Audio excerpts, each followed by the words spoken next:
뉴스 속 경제 이슈는 더 쉽고 깊게, 최신 고용 동향은 더 빠르게 전해드리는 고용브리핑 365 시간입니다. 소재영 기자와 함께합니다. 안녕하세요. 안녕하세요. 네, 오늘은 어떤 이슈 준비하셨나요? 네, 새로운 한 해 벌써 1월 중반까지 왔습니다. 그러니까요. 정말 시간이 쏜살같이 지나가네요. 새해 실천한 계획들 잘 이뤄내고 계신가요? 새로운 해를 맞이해서 올해 고용 노동 정책에도 많은 변화가 있었습니다.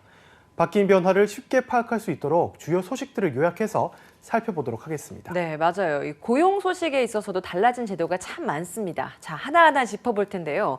첫 번째 이슈는 어떤 건가요? 네, 직장인들이 가장 기대하는 게 바로 휴일이죠. 그쵸. 네, 올해 쉬는 날 지난해보다 이틀 더 많은 118일입니다. 달력에 빨간색으로 표시된 법정 공휴일은 67일로 지난해와 같고요. 공휴일, 명절 등 쉬는 날을 모두 포함하면 주 5일제 근무자 휴일은 모두 118일로 지난해보다 이틀 더 늘었습니다. 그동안 공휴일이라도 쉬지 못하는 곳이 더 많았던 게 현실인데요. 그런데 올해부터는 민간 기업에도 적용이 확대돼 혜택을 볼 수 있는 분이 확 늘어납니다. 종전에는 관공서 공휴일이 민간 기업의 법정 유급 휴일이 아니었는데 이제는 그럼 혜택을 누릴 수 있는 곳이 더 많아진다는 거죠? 네, 그렇습니다. 이 기업 규모별로 단계적으로 법정 유급 휴일이 적용되고 있는 상황인데요. 2018년 개정된 근로기준법에 따라서 기존의 관공서에만 의무적으로 적용되던 공휴일은 2020년 1월부터 상시 300인 이상 민간 기업에도 유급 휴일로서 의무화되기 시작했죠.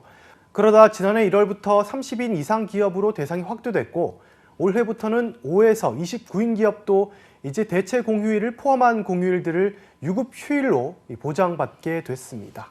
근데 만약에 회사의 사정으로 인해서 이 공휴일을 보장받지 못하고 근무를 하면 그때는 어떻게 되는 건가요? 네, 이런 경우 사실 굉장히 많은데요. 특히 이 공휴일 불가피하게 근무할 수밖에 없는 경우에는 회사 측과 원만한 합의를 통해서 공휴일에 근무하는 대신 다른 근로일을 특정해서 유급 휴일로 부여할 수가 있습니다.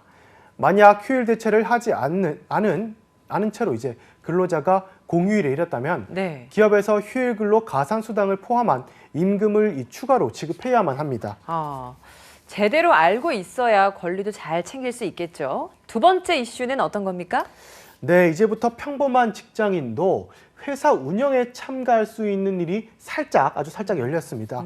뭐냐면 올해 이 하반기부터 공공기관은 반드시 노동자 대표 1명을 사회이사로 뽑아야 하는 제도가 국회를 통과했기 때문입니다. 공공기관은 6개월 뒤인 7월부터 노동자 대표가 추천했거나 노동자의 과반이 동의한 3년 이상 재직 노동자를 비상임 이사로 무조건 1명씩 뽑아야 합니다.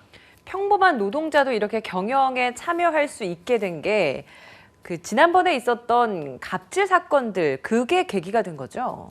네, 그렇습니다. 워낙 인상적인 사건이어서 모두가 아마 기억하실 건데요. 이른바 땅콩 회항과 물컵 갑질 등 경영진 전횡이 잇따라 불거졌던 대한항공 사태입니다. 이후에 노동자가 더 존중받는 사회를 만들기 위한 노력이 필요하다는 목소리가 계속적으로 있어 왔고요. 선진국 상당수가 법률로 규정하고 있는 노동이사제가 결국에는 이렇게 만들어지게 된 겁니다.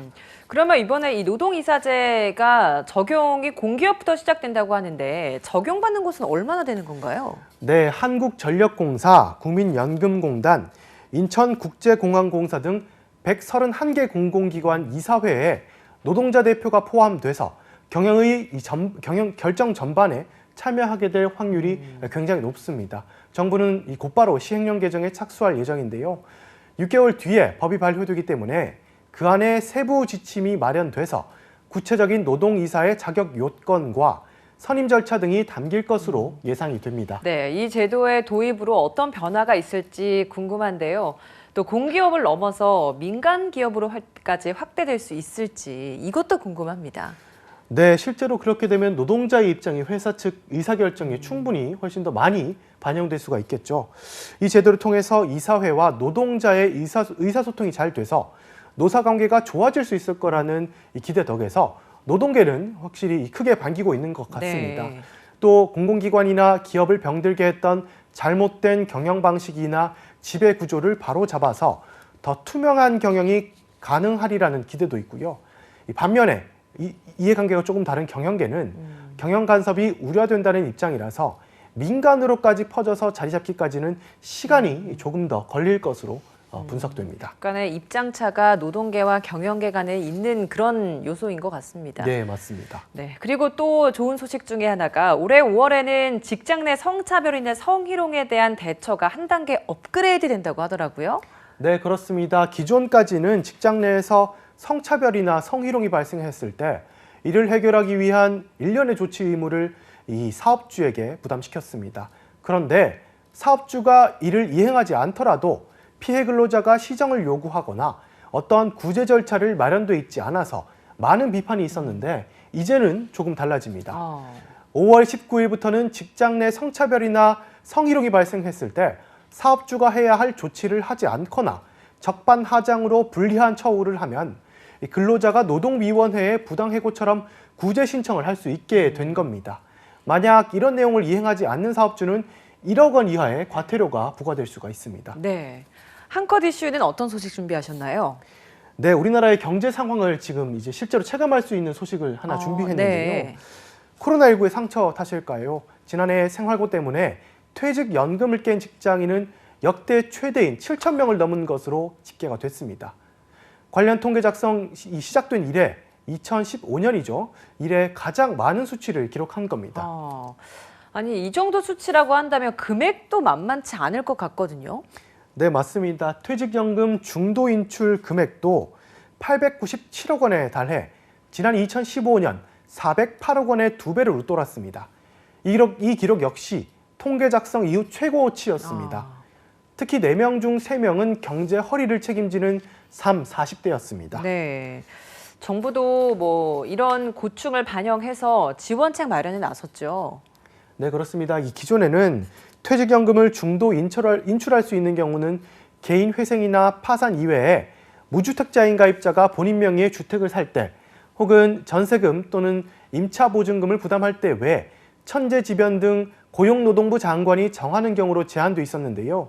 이런 사유에 더해서 정부는 부득이한 중도 인출 사유에 사회 재난을 추가하고 중도 인출금에 매기는 소득세율을 지금까지의 15%에서 다음 달부터 3에서 5%로 낮추기로 했습니다. 네, 올해부터 달라진 고용 관련 제도 잘 체크하셨나요? 꼼꼼히 살펴보고 잘 활용해서 도움 받으시길 바랍니다. 오늘도 소재영 기자와 함께했습니다. 고맙습니다. 감사합니다.